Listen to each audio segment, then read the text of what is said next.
The bill did not come out of nowhere. It just waited quietly for 11 months, then landed on your kitchen table like a surprise. Car repairs, holiday gifts, yearly insurance, school supplies, vet visits, taxes, travel, and home maintenance often feel like emergencies. But many of them are not truly unexpected. They are irregular. A sinking fund is a simple way to make irregular expenses feel normal. A sinking fund is money you set aside over time for a specific future expense. Instead of waiting for a big payment and panicking, you break it into smaller monthly pieces. The goal is not magic. The goal is timing. Most budgets are built around 1 month at a time. Rent, groceries, gas, and phone bills fit that rhythm pretty well. But real life does not happen in neat monthly slices. Some expenses arrive every few months, once a year, or whenever something wears out. Think of a sinking fund like smoothing a bumpy road. The expense itself might still be large, but your cash flow does not have to feel large all at once. You are turning a steep hill into a gentle ramp.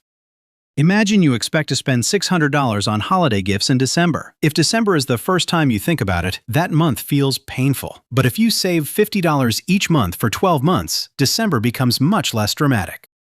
The basic formula is simple. Estimate the total cost, divide it by the number of months before you need the money. That monthly amount becomes a line in your budget, just like a regular bill you pay to your future self.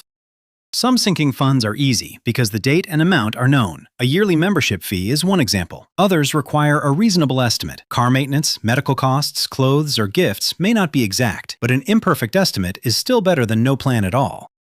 Sinking funds change how money feels. Without them, a quiet month can trick you into thinking you have extra cash. Then a non-monthly bill appears and wipes out the cushion. With sinking funds, the true cost of life shows up every month.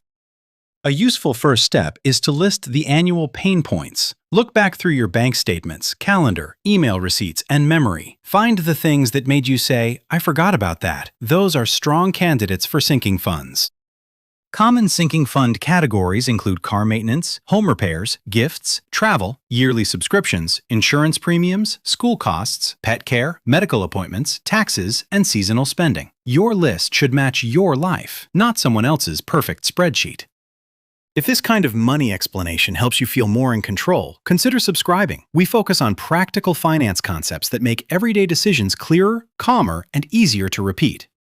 A sinking fund is not the same as an emergency fund. An emergency fund is for serious surprises, like a job loss or an urgent repair you could not reasonably predict. A sinking fund is for expenses that are irregular but likely. This distinction matters because people often raid their emergency fund for things that were predictable. New tires, annual registration, holiday travel, and back-to-school spending may feel sudden, but they are part of normal life. Planning for them protects the emergency fund. If the whole idea feels overwhelming, start with the 3 expenses that hurt the most. Maybe that is car repairs, gifts, and travel. You do not need a perfect system on day 1. You need a system that catches the biggest leaks first. The best estimate often comes from your own past spending. If you spent about $900 on car maintenance last year, you can start by saving $75 a month. It may not be perfect, but it gives the next repair a place to land. If you do not have past numbers, use a cautious guess and adjust later.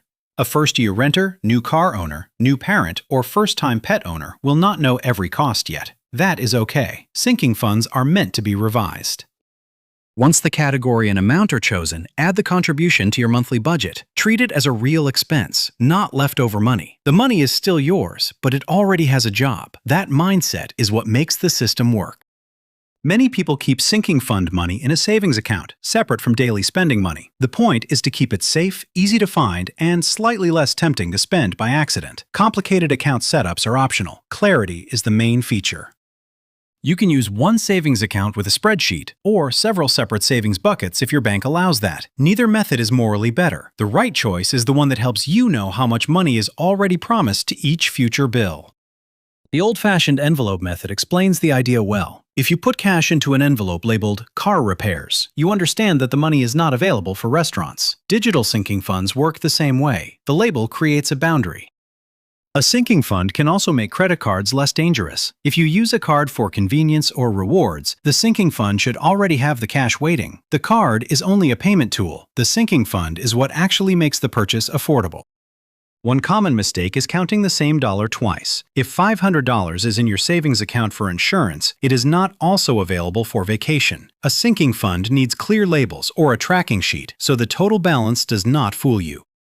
Another mistake is creating too many tiny categories at once. A budget with 27 sinking funds can become exhausting. If the system makes you quit, it is not helping. Start broad, then add detail only when detail solves a real problem.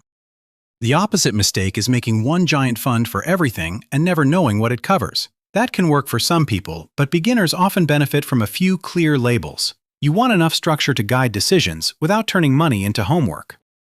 If money is tight, sinking funds can feel frustrating because they reveal that your real monthly cost is higher than it looked. But that information is useful. You can prioritize the most necessary funds first, reduce lower priority plans, or look for expenses that need to change. A practical priority order is to protect essentials before nice-to-haves. Required taxes, basic transportation, medical needs, and housing maintenance usually come before vacations, upgrades, or luxury gifts. This is not about guilt. It is about matching limited dollars to real consequences. You do not have to fully fund every category for the system to help. Saving $30 a month toward a future car repair is better than saving nothing. When the bill comes, you may still feel a pinch, but the pinch is smaller.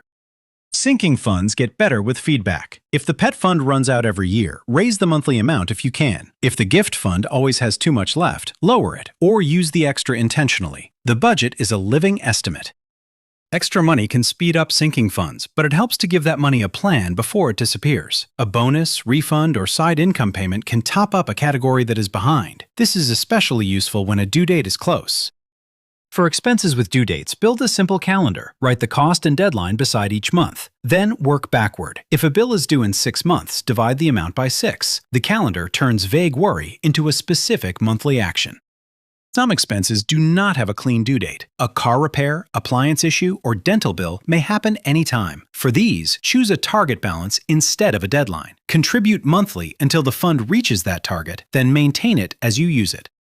The most satisfying part is using the fund. When the bill arrives, you pay it from the matching category. Then you keep contributing for the next time. The goal is not to avoid spending. The goal is to make spending expected, prepared, and boring.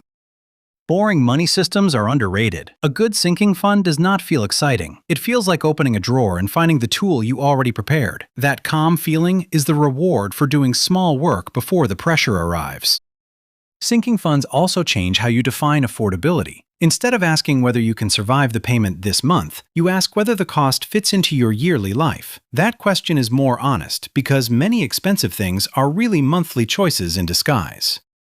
Here is the whole idea. Name the irregular expense, estimate the cost, divide it into monthly contributions, keep the money separate enough to respect the label, review the number when real life proves your estimate wrong. Simple does not mean weak. A sinking fund will not make life free, and it will not remove every surprise, but it can stop predictable expenses from constantly wrecking your month. Little by little, the budget starts to feel less like damage control and more like preparation. If you have a question about sinking funds, budgeting, or irregular expenses, leave it in the comments. And if there is another money concept you want explained in a simple way, suggest the next topic there too.